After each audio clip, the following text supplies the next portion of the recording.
Good afternoon, all of you. അപ്പൊ നമ്മൾ കഴിഞ്ഞ ക്ലാസ്സിലെ ഫോർത്ത് ലെസണിൽ നമ്മൾ അർത്ഥമൊക്കെ പറഞ്ഞോ? അർത്ഥവും ക്വസ്റ്റ്യൻസും ഒക്കെ പറഞ്ഞു അല്ലേ?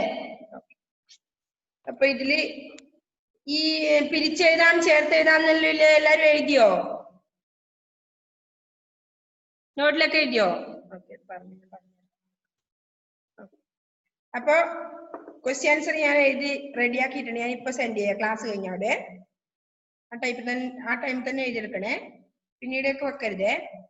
അപ്പൊ ഇതിന്റെ താഴെ അനുബന്ധ പ്രവർത്തനങ്ങൾ എന്ന് പറഞ്ഞ് all of you take text book എടുത്തു എല്ലാവരും. ഓക്കെ, താഴെ അനുബന്ധ പ്രവർത്തനങ്ങൾ, അതായത് പേജ് നമ്പർ 21 അനുബന്ധ പ്രവർത്തനങ്ങൾ ഉണ്ട് അല്ലെ? ഈ കവിതയിലെ ഗ്രാമഭംഗിയെ അടിസ്ഥാനമാക്കി ഒരു ചിത്രം വരയ്ക്കുക. ഗ്രാമഭംഗി എന്തൊക്കെയോ പറഞ്ഞിട്ടുണ്ടായിരുന്നു അല്ലെ? അതനുസരിച്ച് ചിത്രം വരയ്ക്കുവാണ്. നിങ്ങൾ സമയമുള്ള സമയത്ത് വരച്ചു നോക്കിക്കോട്ടോ. ഓക്കെ, പിന്നെന്താ പറയുന്നത്? ഗ്രാമീണ സൗന്ദര്യത്തെ വർണ്ണിക്കുന്ന മറ്റ് കവിതാഭാഗങ്ങൾ ശേഖരിക്കുക. അടുത്തത് ചങ്ങമ്പുഴയുടെ പ്രശസ്തമായ ഏതാനും കവിതാഭാഗങ്ങൾ കണ്ടുപിടിച്ച് ക്ലാസ്സിൽ അവതരിപ്പിക്കുക. ചങ്ങമ്പുഴയുടെ ആദ്യം ഞാൻ കാനനച്ചായയില് പറഞ്ഞിട്ടുണ്ടായിരുന്നു. പിന്നെ ഇപ്പോ പൂക്കാരി എന്ന് പറഞ്ഞൊരു 7ാം ക്ലാസ്സിലൊരു കവിതയുണ്ട്. ആരു വാങ്ങും ഇന്നാരു വാങ്ങുമീ ആരാമത്തിന്റെ രോമാഞ്ചം എന്ന് പറഞ്ഞിട്ടുണ്ട്. ചങ്ങമ്പുഴയുടെ ഇഷ്ടംപോലെ കവിതകളുണ്ട്, ശേഖരിക്കുക. പിന്നെന്താ? നിങ്ങളുടെ സ്വന്തം ഗ്രാമത്തെ കുറിച്ചോ നിങ്ങൾക്ക് പരിചയമുള്ള മറ്റേതെങ്കിലും ഗ്രാമത്തെ കുറിച്ചോ ഒരു കൊച്ചു കവിത രചിക്കുക. പറ്റുമോ എല്ലാവർക്കും?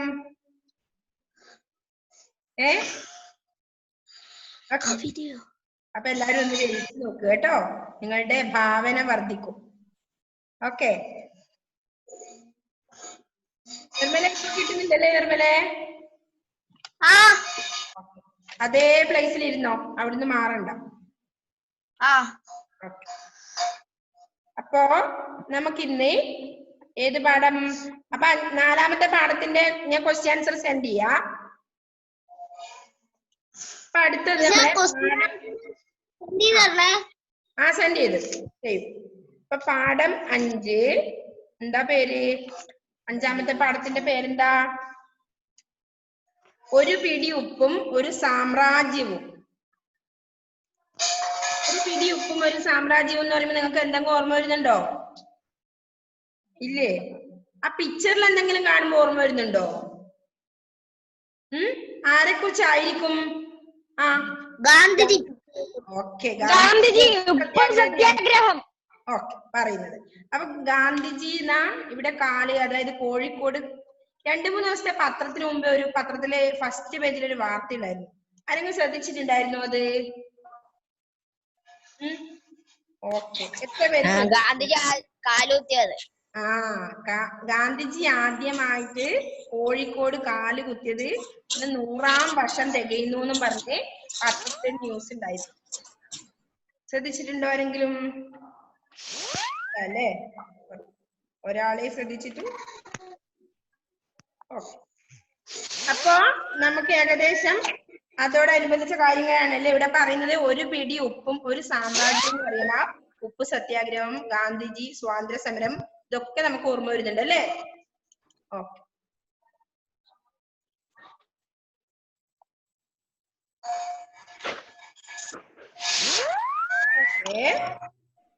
അപ്പൊ നമുക്ക് സ്റ്റാർട്ട് ചെയ്യാം അല്ലേ? ഏകദേശം എല്ലാവരും കയറി.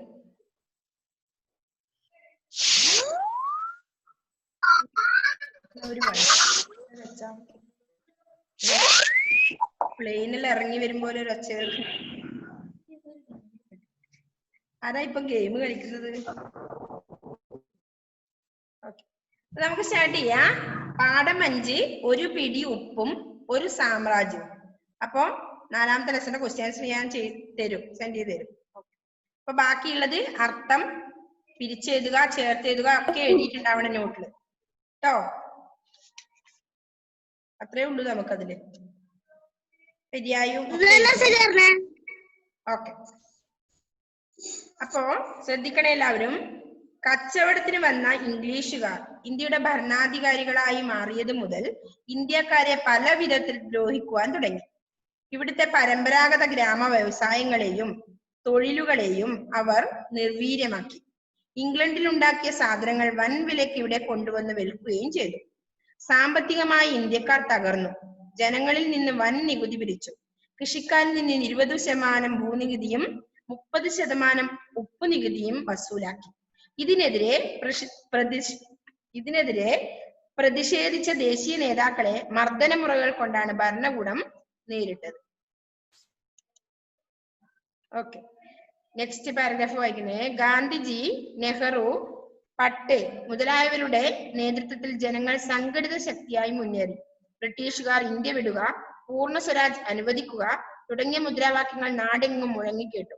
ആയിടെ വൈസ്രോയ്ക്ക് എഴുതിയ കത്തിൽ ഗാന്ധിജി ഇങ്ങനെ വ്യക്തമാക്കി: താങ്കളുടെ പ്രതിമാസ ശമ്പളം 21,000 രൂപയാണ്, അതായത് ദിവസം 700 രൂപ. ഒരു ഇന്ത്യക്കാരന്റെ ശരാശരി ദിവസ വരുമാനം കേവലം 2 രൂപയും. ഇന്ത്യക്കാരെ കൊള്ളയടിക്കുന്ന ഈ രീതി അങ്ങ് ഉപേക്ഷിക്കണം. 11 ആവശ്യങ്ങളാണ് ഗാന്ധിജിയുടെ കത്തിൽ സൂചിപ്പിച്ചിരുന്നത്. അവയിലൊന്ന് ഉപ്പു നികുതി പിൻവലിക്കുക എന്നതായിരുന്നു. 1930 മാർച്ച് 11 മുമ്പ് ആവശ്യങ്ങൾ അനുവദിച്ചില്ലെങ്കിൽ സമരം തുടങ്ങുമെന്നും അറിയിച്ചിരുന്നു. വൈസ്രോയി ഇതൊന്നും അനുവദിച്ചില്ല. അതിനാൽ ഇന്ത്യൻ നാഷണൽ കോൺഗ്രസിന്റെ നേതൃത്വത്തിൽ ഉപ്പു നിയമം ലംഘിക്കുവാൻ തന്നെ തീരുമാനിച്ചു. 4 മലയാളികൾ ഉൾപ്പെടെ 78 പേരോടുകൂടി 1930 മാർച്ച് 12 തീയതി അദ്ദേഹം സബർമതിയിൽ നിന്ന് ദണ്ഡി കടപ്പുറത്തേക്ക് യാത്ര തിരിച്ചു. സബർമതിയിൽ നിന്ന് 320 കിലോമീറ്റർ അകലെയാണ് ദണ്ഡി കടലോരം. 24 ദിവസമെടുത്തു അവിടെ എത്തിച്ചേരാൻ. വഴിനീളെ സമരഭടന്മാർക്ക് നാട്ടുകാരുടെ സ്വീകരണങ്ങൾ ലഭിച്ചു. ഗവൺമെന്റിനെ പുറത്താക്കാൻ ശ്രമിക്കുകയാണെന്നും ഈ സമരത്തിൽ ഇന്ത്യക്കാരെല്ലാം പങ്കുചേരണമെന്നും ഗാന്ധിജി പ്രസ്താവന ഇറക്കി. ഉദ്യോഗസ്ഥന്മാർ ജോലി ബഹിഷ്കരിക്കുവാനും നിർദ്ദേശിച്ചു. ഗാന്ധിജിയുടെ പ്രസ്താവനയിൽ ഒന്നുകിൽ ഞാൻ ആവശ്യപ്പെട്ട കാര്യങ്ങൾ നേടി മടങ്ങിയെത്തും, അല്ലെങ്കിൽ എന്റെ മൃതദേഹം അറബിക്കടലിൽ ഒഴുകുന്നത് കാണാം എന്നെഴുതിയിരുന്നു. ശ്രദ്ധിക്കണേ എല്ലാവരും.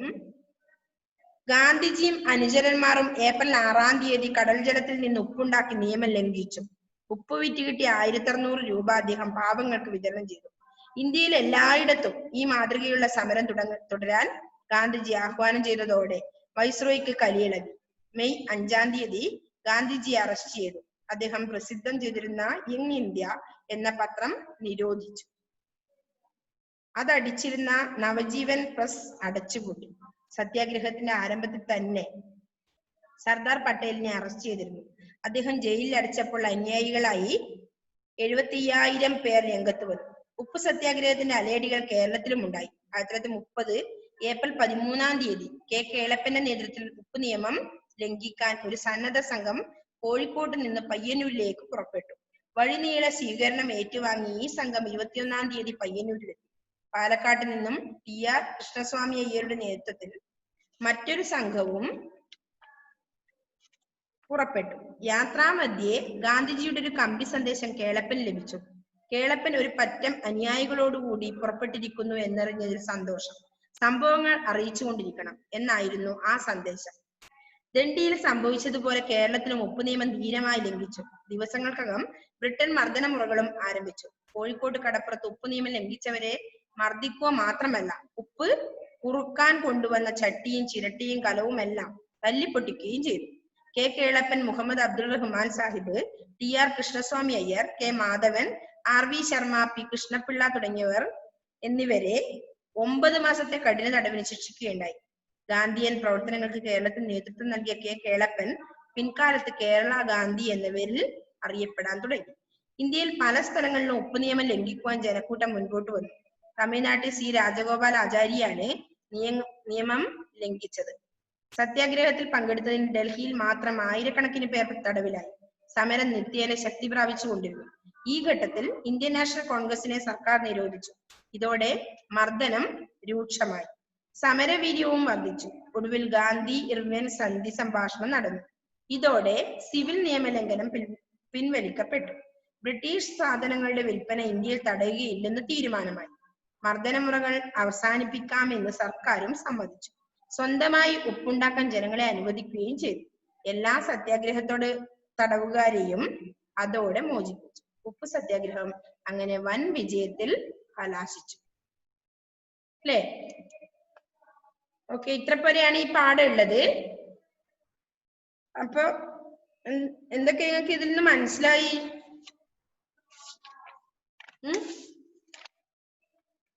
ഒരു സമര മുറ ഉണ്ടായിരുന്നു അല്ലെ? കഴിഞ്ഞ നമ്മുടെ സ്വാതന്ത്ര്യത്തിന് വേണ്ടി കുറെ സമരങ്ങൾ നടന്നു. അതില് എന്താണ് ഉപ്പ് സത്യാഗ്രഹം ഉണ്ടായത്? എന്തൊക്കെയുണ്ട് അതിൽ വായിക്കാൻ അല്ലെ? ഒരുപാട്. ഓക്കെ, ശ്രദ്ധിക്കണേ.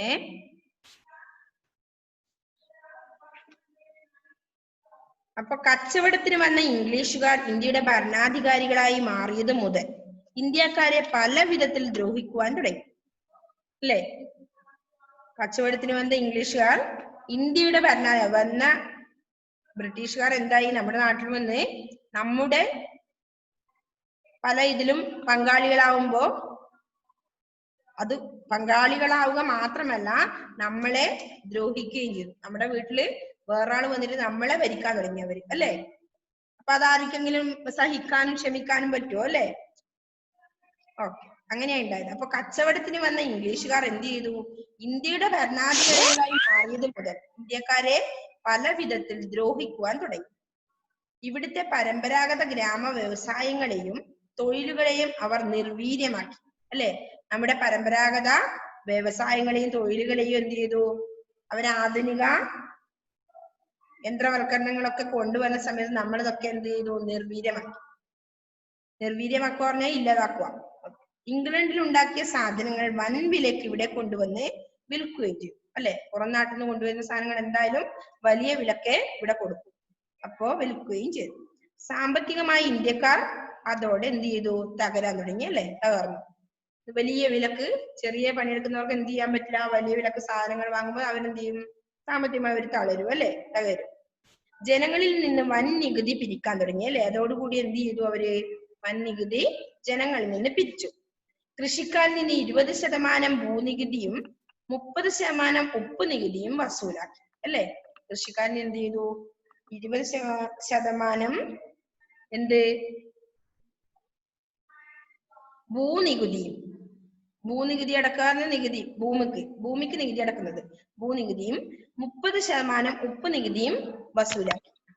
ഇതിനെതിരെ പ്രതിഷേധിച്ച ദേശീയ നേതാക്കളെ മർദ്ദന മുറകൾ കൊണ്ടാണ് ഭരണകൂടം നേരിട്ടത് അല്ലെ? കുറച്ചുപേർ അതിനെ പ്രതിഷേധിക്കുമ്പോൾ എന്ത് ചെയ്തു? മർദ്ദനം കൊണ്ട് അവരെ ഭരണകൂടം നേരിട്ടു. അതാണ് ആദ്യത്തെ പാരഗ്രാഫ് പറയുന്നത്. എന്താ? കച്ചവടത്തിന് വന്ന ഇംഗ്ലീഷുകാർ ഇന്ത്യയുടെ ഭരണാധികാരികളായി മാറിയത് മുതൽ ഇന്ത്യക്കാരെ പല വിധത്തിൽ ദ്രോഹിക്കുവാൻ തുടങ്ങി അല്ലെ? ബ്രിട്ടീഷുകാർ. ഇവിടുത്തെ പരമ്പരാഗത ഗ്രാമ വ്യവസായങ്ങളെയും തൊഴിലുകളെയും അവർ നിർവീര്യമാക്കി. ഇംഗ്ലണ്ടിൽ ഉണ്ടാക്കിയ സാധനങ്ങൾ വൻ വിലക്ക് ഇവിടെ അവർ വിൽക്കാൻ തുടങ്ങി അല്ലെ? ഓക്കെ, അങ്ങനെ വന്ന സമയത്ത് സാമ്പത്തികമായി ആര് തകർന്നു? ഇന്ത്യക്കാര് തകർന്നു. ഓക്കെ, ജനങ്ങളിൽ നിന്ന് വൻ നികുതി പിരിച്ചു. കൃഷിക്കാരിൽ നിന്ന് 20% ഭൂനികുതിയും 30% ഉപ്പ് നികുതിയും അവര് വസൂലാക്കി. ഇതിനെതിരെ എന്ത് ചെയ്തു?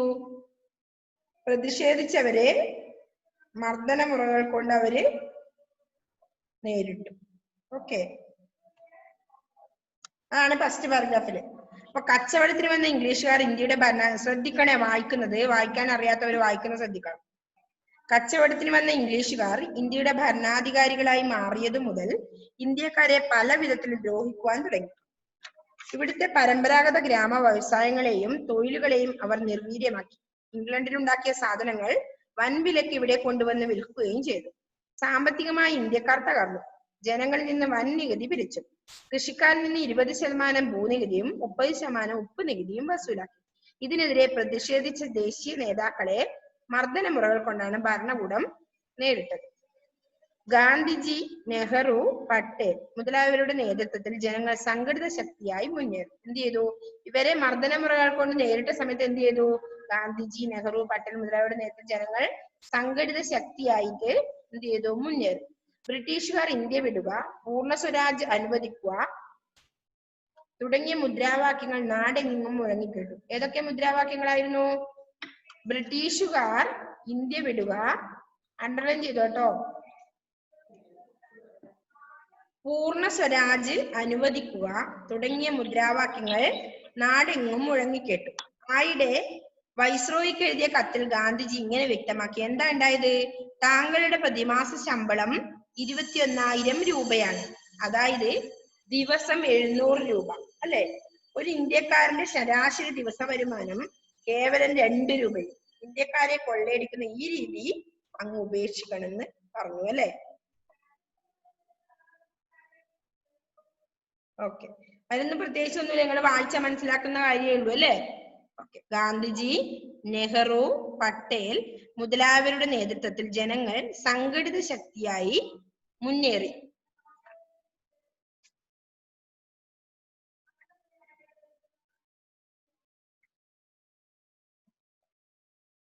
പിന്നെന്താ പറയുന്നേ? അപ്പൊ എന്തൊക്കെ മുദ്രാവാക്യങ്ങളായിരുന്നു? ബ്രിട്ടീഷുകാർ ഇന്ത്യ വിടുക, പൂർണ്ണ സ്വരാജ് അനുവദിക്കുക തുടങ്ങിയ മുദ്രാവാക്യങ്ങൾ നാടെങ്ങും മുഴങ്ങിക്കേട്ടു. ആയിടെ വൈസ്രോയ്ക്ക് എഴുതിയ കത്തിൽ ഗാന്ധിജി ഇങ്ങനെ വ്യക്തമാക്കിയത്, വൈസ്രോയുടെ സാലറി എത്രയാ പറഞ്ഞത്? താങ്കളുടെ പ്രതിമാസ ശമ്പളം 21,000 രൂപയാണ്. അതായത് ദിവസം 700 രൂപയുണ്ട് ആർക്ക്? വൈസ്രോയ്ക്ക്. പക്ഷെ ഒരു ഇന്ത്യക്കാരന്റെ ശരാശരി ദിവസ വരുമാനം എത്രയാ പറഞ്ഞത്? വെറും 2 രൂപയും. അങ്ങനെയായിരുന്നു അവർ നൽകിക്കൊണ്ടിരുന്നത് അല്ലെ. ബ്രിട്ടീഷുകാർക്ക് സാലറി നല്ല പോലെ ഉണ്ട്, പക്ഷെ ഇന്ത്യക്കാർക്ക് അതില്ല. ഇന്ത്യക്കാരെ കൊള്ളയടിക്കുന്ന ഈ രീതി അങ്ങ് ഉപേക്ഷിക്കണമെന്ന് ആര്? ഗാന്ധിജി വൈസ്രോയ്ക്ക് ഒരു ലെറ്റർ അയച്ചു അല്ലെ. ഓക്കെ, അപ്പൊ അങ്ങനെ എന്തായി? 11 ആവശ്യങ്ങളാണ് ഗാന്ധിജിയുടെ കത്തിൽ സൂചിപ്പിക്കുന്നത്. എന്തൊക്കെയായിരുന്നു? 11 ആവശ്യങ്ങൾ ഉണ്ടായിരുന്നു അല്ലെ, ഒന്നൊന്നായിരുന്നില്ല. 11 ആവശ്യങ്ങൾ ഗാന്ധിജി വൈസ്രോയ്ക്ക് എഴുതിയ കത്തില് ഉണ്ടായിരുന്നു. അവയിലൊന്ന് ഉപ്പ് നികുതി പിൻവലിക്കുക. ഉപ്പ് നികുതി പിൻവലിക്കുക. 2 നമ്മുടെ സാലറി കൂട്ടണമെന്നായിരിക്കും രണ്ടാമത്തെ അല്ലെ. 1930 മാർച്ച് 11 മുമ്പ് ആവശ്യങ്ങൾ അനുവദിച്ചില്ലെങ്കിൽ സമരം തുടങ്ങുമെന്നും അറിയിച്ചിരുന്നു. വൈസ്രോയി ഇതൊന്നും അനുവദിച്ചില്ല അല്ലെ. ഇത്ര ഒരു ഡേറ്റിനുള്ളിൽ നമ്മൾ പറഞ്ഞ ആവശ്യങ്ങൾ അംഗീകരിച്ചില്ലെങ്കിൽ നമ്മൾ സമരം തുടങ്ങുമെന്ന് ഗാന്ധിജി ആ ലെറ്ററിൽ അറിയിച്ചിരുന്നു. പക്ഷെ വൈസ്രോയി ഇതൊന്നും അനുവദിച്ചില്ല. അതിനാൽ ഇന്ത്യൻ നാഷണൽ കോൺഗ്രസിന്റെ നേതൃത്വത്തിൽ ഉപ്പ് നിയമം ലംഘിക്കുവാൻ തന്നെ തീരുമാനിച്ചു അല്ലെ. ഉപ്പ് നികുതി പിൻവലിക്കണമെന്ന് ആവശ്യപ്പെട്ടെങ്കിലും ഒരു പ്രതികരണം അവരിൽ നിന്ന് ഇല്ലാതിരുന്ന സമയത്ത് എന്ത് ചെയ്തു? അതിനാൽ ഇന്ത്യൻ നാഷണൽ കോൺഗ്രസിന്റെ നേതൃത്വത്തിൽ എന്ത് ചെയ്തു? ഉപ്പ് നിയമം ലംഘിക്കുവാൻ തന്നെ ആര് തീരുമാനിച്ചു? ഗാന്ധിജിയും കൂട്ടരും തീരുമാനിച്ചു അല്ലെ. 4 മലയാളികൾ ഉൾപ്പെടെ 78 പേരോടുകൂടി 1930 മാർച്ച് 12-ാം തീയതി, എപ്പോഴാണ്? 1930 മാർച്ച് 12-ാം തീയതി അദ്ദേഹം സബർമതിയിൽ നിന്ന് ദണ്ഡി കടപ്പുറത്തേക്ക് യാത്ര തിരിച്ചു അല്ലെ. അങ്ങനെ അദ്ദേഹം എന്ത് ചെയ്തു? 1930 മാർച്ച് 12-ാം തീയതി സബർമതിയിൽ നിന്ന് ദണ്ഡി കടപ്പുറത്തേക്ക് യാത്ര തിരിച്ചു. സബർമതിയിൽ നിന്ന് 320 കിലോമീറ്റർ അകലെയാണ് ദണ്ഡി കടലോരം. 24 ദിവസം എടുത്തു അവിടെ എത്തിച്ചേരണം അല്ലെ. 24 ദിവസത്തെ യാത്രക്ക് ഒടുവിലാണ് ഇവിടെ എത്തിച്ചേർന്നത്? ദണ്ഡി കടപ്പുറത്ത് എത്തിച്ചേർന്നത്. പിന്നെന്താ പറയുന്നേ?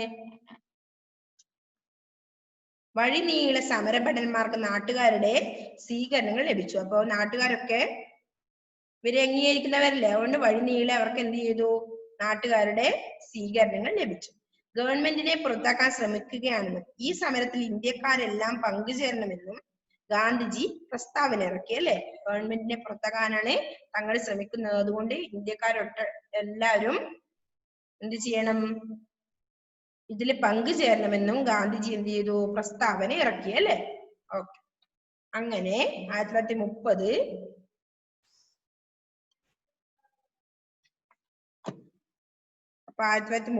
മാർച്ച് 12-ാം തീയതി അവര് എന്ത് ചെയ്തു? സബർമതിയിൽ നിന്ന് ദണ്ഡി കടപ്പുറത്തേക്ക് 24 ദിവസം എടുത്ത് എത്തിച്ചേർന്നു അല്ലെ. ഉദ്യോഗസ്ഥന്മാർ ജോലി ബഹിഷ്കരിക്കുവാനും നിർദ്ദേശിച്ചു. ഗാന്ധിജിയുടെ പ്രസ്താവനയെ ഒന്നുകിൽ ഞാൻ ആവശ്യപ്പെട്ട കാര്യങ്ങൾ നേടി മടങ്ങിയെത്തും, അല്ലെങ്കിൽ എന്താ പറഞ്ഞേ? എന്റെ മൃതദേഹം അറബിക്കടലിൽ ഒഴുകുന്നത് കാണാം എന്ന് എഴുതിയിരുന്നു. അപ്പൊ ഒന്നുകിൽ ഇതിൽ വിജയിക്കും, അല്ലെങ്കിൽ എന്ത് ചെയ്യും? എന്റെ മൃതദേഹം അറബിക്കടലിൽ ഒഴുകുമെന്നും ഗാന്ധിജി അതില് എഴുതിയിരുന്നു അല്ലെ. ഓക്കെ, അത്ര പറയാനാണ് അതിലുള്ളത്. അപ്പൊ ഒന്നുകൂടി അത് മിസ് വായിക്കാം. അപ്പൊ കച്ചവടത്തിന് വന്ന ഇംഗ്ലീഷുകാർ ഇന്ത്യയുടെ ഭരണാധികാരികളായി മാറിയത് മുതൽ ഇന്ത്യക്കാരെ പല വിധത്തിൽ ദ്രോഹിക്കുവാൻ തുടങ്ങി അല്ലെ. ഇവിടുത്തെ പരമ്പരാഗത ഗ്രാമ വ്യവസായങ്ങളെയും തൊഴിലുകളെയും അവർ എന്ത് ചെയ്തു? നിർവീര്യമാക്കി. ബ്രിട്ടീഷുകാര് നമ്മുടെ പരമ്പരാഗത വ്യവസായങ്ങളെയും തൊഴിലുകളെയും ഒക്കെ നിർവീര്യമാക്കി. ഇംഗ്ലണ്ടിൽ ഉണ്ടാക്കിയ സാധനങ്ങൾ എന്ത് ചെയ്തു? നമ്മുടെ ഇടയിൽ വൻ വിലക്ക് വിൽക്കാൻ തുടങ്ങി. അപ്പൊ നമ്മൾ എന്ത് ചെയ്തു? സാമ്പത്തികമായി തകർന്നു അല്ലെ. ഇന്ത്യക്കാർ തകർന്നു. ജനങ്ങളിൽ നിന്ന് വൻ വൻ നികുതി പിരിച്ചു. കൃഷിക്കാരിൽ നിന്ന് 20% ഭൂനികുതിയും 30% ഉപ്പ് നികുതിയും വസൂലാക്കി. ഇതിനെതിരെ പ്രതിഷേധിച്ച ദേശീയ നേതാക്കളെ മർദ്ദനമുറകൾ കൊണ്ടാണ് ഭരണകൂടം നേരിട്ടത്. ഇത് സഹിക്കാൻ പറ്റാത്ത ഒരു അവസ്ഥയിലായ സമയത്ത് എന്ത് ചെയ്തു? ഗാന്ധിജി, നെഹ്റു, പട്ടേൽ മുതലായവരുടെ നേതൃത്വത്തിൽ ജനങ്ങൾ സംഘടിത ശക്തിയായി മുന്നേറി. അല്ലെ? ബ്രിട്ടീഷുകാർ ഇന്ത്യ വിടുക, പൂർണ്ണ സ്വരാജ്യം അനുവദിക്കുക. അല്ലെ? നമ്മുടെ ഇന്ത്യ ബ്രിട്ടീഷുകാർ വിടണമെന്നും നമുക്ക് പൂർണ്ണ സ്വരാജ്യം അനുവദിക്കണമെന്നും ആയിരുന്നു അവർ പ്രത്യേകമായിട്ട് പറഞ്ഞ മുദ്രാവാക്യങ്ങൾ. ആയിടെ വൈസ്രോയിക്ക് എഴുതിയ കത്തിൽ ഗാന്ധിജി ഇങ്ങനെ വ്യക്തമാക്കി: താങ്കളുടെ പ്രതിമാസ ശമ്പളം 21,000 രൂപയാണ്. താങ്കൾക്ക് എന്ത് ചെയ്യും? ഒരു ദിവസം 700 രൂപ സാലറി ശമ്പളം കിട്ടുന്നുണ്ട് എന്ന് പറഞ്ഞു. അല്ലെ? പക്ഷെ ഒരു ഇന്ത്യക്കാരന് വെറും 2 രൂപയെ കിട്ടിയുള്ളൂ. അത് അങ്ങോളം ശരിയാവില്ല എന്ന് ഗാന്ധിജി പറഞ്ഞു അതിന്. അപ്പൊ അതുകൊണ്ട് ഇന്ത്യക്കാരെ കൊള്ളയടിക്കുന്ന ഈ രീതി നിങ്ങൾ ഒഴിവാക്കണം, ഉപേക്ഷിക്കണം എന്ന് അങ്ങ് പറഞ്ഞു. അല്ലെ? ഗാന്ധിജി പറഞ്ഞു. 11 ആവശ്യങ്ങൾ ഉന്നയിച്ച് എന്ത് ചെയ്തു? ഗാന്ധിജി ഒരു കത്ത് വൈസ്രോയിക്ക് എഴുതി. അല്ലെ? അതില് ഉപ്പ് നികുതി പിൻവലിക്കുക എന്നത് ഒരു പ്രധാനപ്പെട്ട ആവശ്യമായിരുന്നു. 1930 മാർച്ച് 11 മുമ്പ് ആവശ്യങ്ങൾ അനുവദിച്ചില്ലെങ്കിൽ സമരം തുടങ്ങുമെന്നും ഗാന്ധിജി അതില് മുന്നറിയിപ്പ് നൽകി. അല്ലെ? അങ്ങനെ വൈസ്രോയി ഇതും അനുവദിച്ചില്ല. അല്ലെ? അതൊന്നും കൂട്ടാക്കിയില്ല അവര്.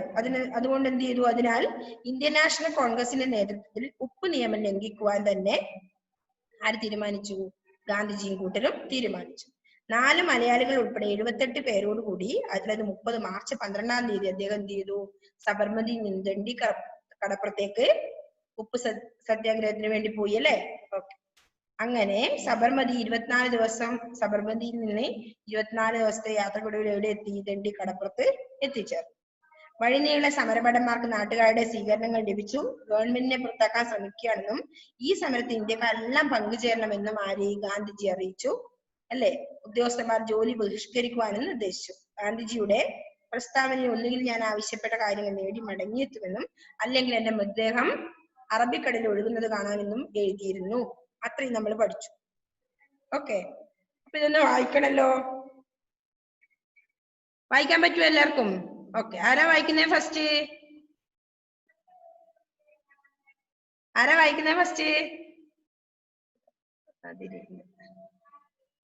ഓക്കെ. അതിന് എന്നാ വായിച്ചേ? അതിരാ ഇവരിൽ എന്തേ കൈപൊക്ക? അതിവിടെ 2 കുട്ടികളിലെ ഇപ്പൊ 3 കുട്ടികളിലെ പൊക്കിയുള്ളൂ. ഒരു പിടി ഉപ്പും ഒരു സാമ്രാജ്യവും. കച്ചവടത്തിന് വന്ന ഇംഗ്ലീഷുകാർ ഇന്ത്യയുടെ ഭരണാധികാരികളായി മാറിയതു മുതൽ ഇന്ത്യക്കാരെ പല വിധത്തിൽ ദ്രോഹിക്കുവാൻ തുടങ്ങി. ഇവിടത്തെ പരമ്പരാഗത ഗ്രാമ വ്യവസായങ്ങളെയും തൊഴിലുകളെയും അവർ നിർവീര്യമാക്കി. ഇംഗ്ലണ്ടിലുണ്ടാക്കിയ സാധനങ്ങൾ വൻവിലയ്ക്ക് ഇവിടെ കൊണ്ടുവന്ന് വിൽക്കുകയും ചെയ്തു. സാമ്പത്തികമായി ഇന്ത്യക്കാർ തകർന്നു. ജനങ്ങളിൽ നിന്നും വൻ നികുതി പിരിച്ചു. കൃഷിക്കാരിൽ നിന്നും 20% ഭൂനികുതിയും 30% ഉപ്പു നികുതിയും വസൂലാക്കി. ഇതിനെതിരെ പ്രതിഷേധിച്ച ദേശീയ നേതാക്കളെ മർദ്ദനമുറകൾ കൊണ്ടാണ് ഭരണകൂടം നേരിട്ടത്. ഗാന്ധിജി, നെഹ്റു, പട്ടേൽ മുതലായവരുടെ നേതൃത്വത്തിൽ ജനങ്ങൾ സംഘടിത ശക്തിയായി മുന്നേറി. ബ്രിട്ടീഷുകാർ ഇന്ത്യ വിടുക, പൂർണ്ണ സ്വരാജ് അനുവദിക്കുക തുടങ്ങിയ മുദ്രാവാക്യങ്ങൾ നാടെങ്ങും മുഴങ്ങിക്കേട്ടു. ആയിടെ വൈസ്രോയിക്ക് എഴുതിയ കത്തിൽ ഗാന്ധിജി അങ്ങനെ വ്യക്തമാക്കി: താങ്കളുടെ പ്രതിമാസ ശമ്പളം 21,000 രൂപയാണ്. അതായത് ദിവസം 700 രൂപ. ഒരു ഇന്ത്യക്കാരന്റെ ശരാശരി ദിവസ വരുമാനം കേവലം 2 രൂപയും. ഇന്ത്യക്കാരെ കൊള്ളയടിക്കുന്ന ഈ രീതി അങ്ങ് ഉപേക്ഷിക്കണം. 11 ആവശ്യങ്ങളാണ് ഗാന്ധിജിയുടെ കത്തിൽ സൂചിപ്പിച്ചിരുന്നത്. അവയിലൊന്ന് ഉപ്പു നികുതി പിൻവലിക്കുക എന്നതായിരുന്നു. 1930 മാർച്ച് 11 മുമ്പ് ആവശ്യങ്ങൾ അനുവദിച്ചില്ലെങ്കിൽ സമരം തുടങ്ങുമെന്നും അറിയിച്ചു. വൈസ്രോയി ഇതൊന്നും അനുവദിച്ചില്ല. അതിനാൽ ഇന്ത്യൻ നാഷണൽ കോൺഗ്രസിന്റെ നേതൃത്വത്തിൽ ഉപ്പു നിയമം ലംഘിക്കുവാൻ തന്നെ തീരുമാനിച്ചു. 4 മലയാളികൾ ഉൾപ്പെടെ 78 പേരോട് കൂടി 1930 മാർച്ച് 12-ാം തീയതി അദ്ദേഹം സബർമതിയിൽ നിന്ന് ദണ്ഡി കടപ്പുറത്തേക്ക് യാത്ര തിരിച്ചു. സബർമതിയിൽ നിന്നും 320 കിലോമീറ്റർ അകലെയാണ് ദണ്ഡി കടലോരം. 24 ദിവസം എടുത്തു അവിടെ എത്തിച്ചേരാൻ. വഴിനീളെ സമരഭടന്മാർക്കും നാട്ടുകാരുടെ സ്വീകരണങ്ങൾ ലഭിച്ചു. ഗവൺമെന്റിനെ പുറത്താക്കാൻ ശ്രമിക്കുകയാണെന്നും ഈ സമരത്തിൽ ഇന്ത്യക്കാരെല്ലാം പങ്കുചേരണമെന്നും ഗാന്ധിജി പ്രസ്താവന ഇറക്കി. ഉദ്യോഗസ്ഥന്മാർ ജോലി ബഹിഷ്കരിക്കുവാനും നിർദ്ദേശിച്ചു. ഗാന്ധിജിയുടെ പ്രസ്താവനയിൽ ഒന്നുകിൽ ഞാൻ ആവശ്യപ്പെട്ട കാര്യങ്ങൾ നേടി മടങ്ങിയെത്തും, അല്ലെങ്കിൽ എന്റെ മൃതദേഹം അറബിക്കടലിൽ ഒഴുകുന്നത് കാണാം എന്നെഴുതിയിരുന്നു. നെക്സ്റ്റ് ആരാ വായിക്കുന്നേ? ആരോമിൽ വായിക്കുന്നുണ്ട് കേട്ടോ. ആരോമിൽ ഇവിടുന്ന് വായിക്കുന്നുള്ളു. വായിക്കും. നീല കൈ പൊന്നിച്ചേക്കാം.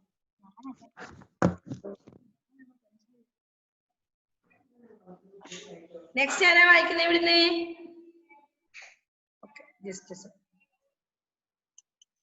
കൈ പൊക്കാത്തതിന്റെ കുട്ടികളെ. കച്ചവടത്തിന് വന്ന ഇംഗ്ലീഷുകാർ ഇന്ത്യയുടെ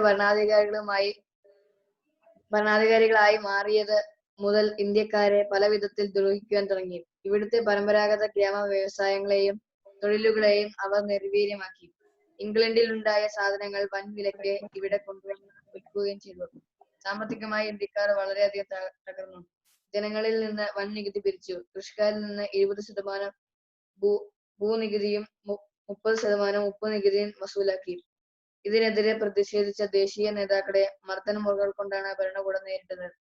ഗാന്ധിജി, നെഹ്റു, പട്ടേൽ മുതലായവരുടെ നേതൃത്വത്തിൽ ജനങ്ങൾ സംഘടിത ശക്തമായി മുന്നേറി.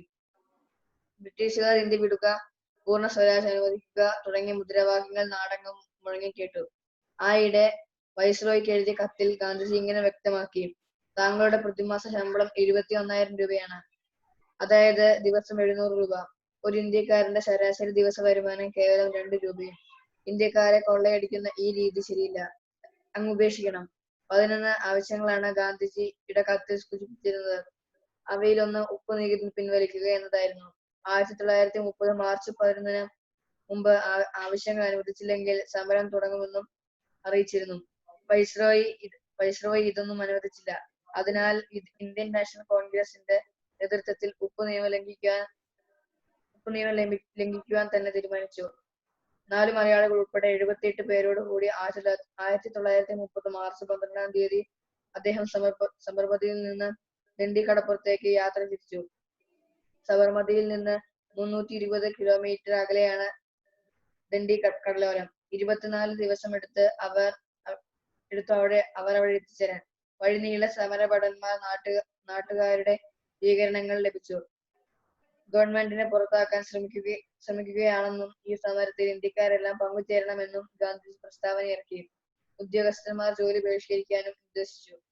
ഗാന്ധിജിയുടെ പ്രസ്താവനയിൽ ഒന്നുകിൽ ഞാൻ ആവശ്യപ്പെട്ട കാര്യങ്ങൾ നേടി മടങ്ങിയെത്തും, അല്ലെങ്കിൽ എന്റെ മൃതദേഹം അറബിക്കടലിൽ ഒഴുകുന്നത് കാണാം എന്ന് എഴുതിയിരുന്നു. നെക്സ്റ്റ് ആരാ വായിക്കുന്നേ?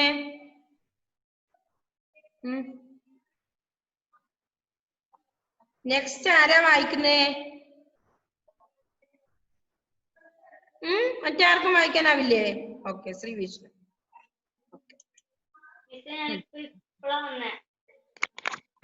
ജുവാന ഇപ്പഴാ വന്നത്. ശ്രീ വിഷ്ണു അൺമ്യൂട്ട് ചെയ്ത് വായിച്ചോ. പോയി സ്ട്രക്കായ ശ്രീ വിഷ്ണു. ഞാൻ വായിക്കാം. ഓക്കെ, ശ്രീ വിഷ്ണു സ്ട്രക്കായ മോനെ. വരുന്നുണ്ട് എന്നാല്. ഓക്കെ, പക്ഷെ വേഗം തീർക്കാനേ ചാർജ് വന്നു. ഓക്കെ, ക്ലാസ് കഴിയാറായി. കച്ചവടത്തിന് വന്ന ഇംഗ്ലീഷുകാർ ഇന്ത്യയുടെ ഭരണാധികാരികളായി മാറി. മുതൽ ഇന്ത്യക്കാരെ പല വിധത്തിൽ ദ്രോഹിക്കുവാൻ തുടങ്ങി. ഇവിടത്തെ പരമ്പരാഗത ഗ്രാമ വ്യവസായങ്ങളെയും തൊഴിലുകളെയും അവർ നിർവീര്യമാക്കി.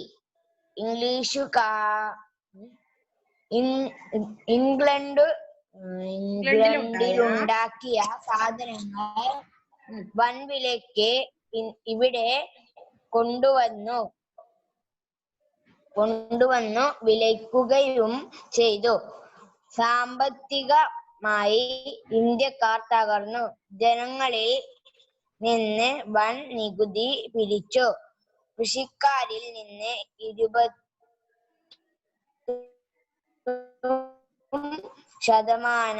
ഭൂമി 30% വസൂലാക്കി. ഇതിനെതിരെ പ്രതിഷേധിച്ച് ദേശീയ നേതാക്കളെ മർദ്ദന മുറകൾ കൊണ്ടാണ് ഭരണകൂടം നേരിട്ടത്. ഗാന്ധിജി, നെഹ്റു, പട്ടേൽ മുതലായവരുടെ നേതൃത്വത്തിൽ ജനങ്ങൾ സംഘടിച്ച മുന്നേറി. ബ്രിട്ടീഷുകാർ ഇന്ത്യ വിടുക, പൂർണ്ണ സ്വാതന്ത്ര്യം അനുവദിക്കുക തുടങ്ങിയ മുദ്രാവാക്യങ്ങൾ നാടെങ്ങും മുഴങ്ങി കേട്ടു. ആയിടെ വൈസ്രോയി എഴുതിയ കത്തിൽ ഗാന്ധിജി ഇങ്ങനെ വ്യക്തമാക്കി: താങ്കളുടെ പ്രതിമാസ ശമ്പളം 21,000 രൂപയാണ്, അതായത് ദിവസം 700 രൂപ. ഒരു ഇന്ത്യക്കാരന്റെ ശരാശരി ദിവസം വരുമാനം കേവലം 2 രൂപയും. ഇന്ത്യക്കാരെ കൊള്ളയടിക്കുന്ന ഈ രീതി അങ്ങ് ഉപേക്ഷിക്കണം. 11 ആവശ്യങ്ങളാണ് ഗാന്ധിജിയുടെ കത്തിൽ സൂചിപ്പിച്ചിരുന്നത്. അവയിലൊന്ന് ഉപ്പ് നികുതി പിൻവലിക്കുക എന്നായിരുന്നു. 1930 മാർച്ച് 11 മുമ്പ് ആവശ്യങ്ങൾ അനുവദിച്ചില്ലെങ്കിൽ സമരം തുടങ്ങുമെന്ന് അറിയിച്ചിരുന്നു. വൈസ്രോയി ഇതൊന്നും അനുവദിച്ചില്ല. അതിനാൽ ഇന്ത്യൻ നാഷണൽ കോൺഗ്രസിന്റെ നേതൃത്വത്തിൽ ഉപ്പ് നിയമം ലംഘിക്കുവാൻ തന്നെ തീരുമാനിച്ചു. 4 മലയാളികൾ ഉൾപ്പെടെ 78 പേരോടുകൂടി 1930 മാർച്ച് 12 അദ്ദേഹം സബർമതിയിൽ നിന്ന് ദണ്ഡി കടപ്പുറത്തേക്ക് യാത്ര തിരിച്ചു. സബർമതിയിൽ നിന്ന് 320 കിലോമീറ്റർ അകലെയാണ് ദണ്ഡി കടലോരം. 24 ദിവസമെടുത്തു അവിടെ എത്തിച്ചേരാൻ. വഴി നീളെ സമരഭടന്മാർക്കും നാട്ടുകാരുടെ സ്വീകരണങ്ങൾ ലഭിച്ചു. ഗവൺമെന്റിനെ പുറത്താക്കാൻ ശ്രമിക്കുകയാണെന്നും ഈ സമയത്തിൽ ഇന്ത്യക്കാരെല്ലാം പങ്കുചേരണമെന്നും ഗാന്ധിജി പ്രസ്താവന ഇറക്കി. ഉദ്യോഗസ്ഥന്മാർ ജോലി ബഹിഷ്കരിക്കുവാനും നിർദ്ദേശിച്ചു. ഗാന്ധിജിയുടെ പ്രസ്താവനയിൽ ഒന്നുകിൽ ഞാനാവശ്യപ്പെട്ട കാര്യങ്ങൾ നേടി മടങ്ങിയെത്തും, അല്ലെങ്കിൽ എന്റെ മൃതദേഹം അറബിക്കടലിൽ ഒഴുകുന്നതും കാണാം എന്നെഴുതിയത്. അപ്പൊ നമ്മുടെ ഇന്നത്തെ ക്ലാസ്സിന്റെ ടൈം കഴിയാറായേ. നാളത്തെ ക്ലാസ്സിന് എല്ലാവരും ഇനി അടുത്ത ക്ലാസ്സിന്റെ എല്ലാവരെയും വായിപ്പിക്കുവേ. കൈപൊക്കിയവരെ മാത്രമല്ല, എല്ലാ കുട്ടികളെയും വായിപ്പിക്കും.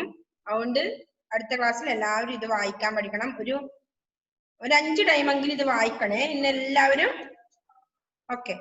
5 ടൈംസ് എങ്കിലും വായിച്ചിട്ട് വരണേ അടുത്ത ക്ലാസ്സിൽ. ഓക്കെ, അപ്പൊ ഇന്നത്തെ ക്ലാസ് ഞാൻ വൈൻഡപ്പ് ചെയ്യണേ. ഓക്കെ, എല്ലാവരോടും ബൈ. ക്വസ്റ്റ്യൻ ആൻസർ ഇടൂലേ? ക്വസ്റ്റ്യൻ ആൻസർ ഇടാം. Okay, by.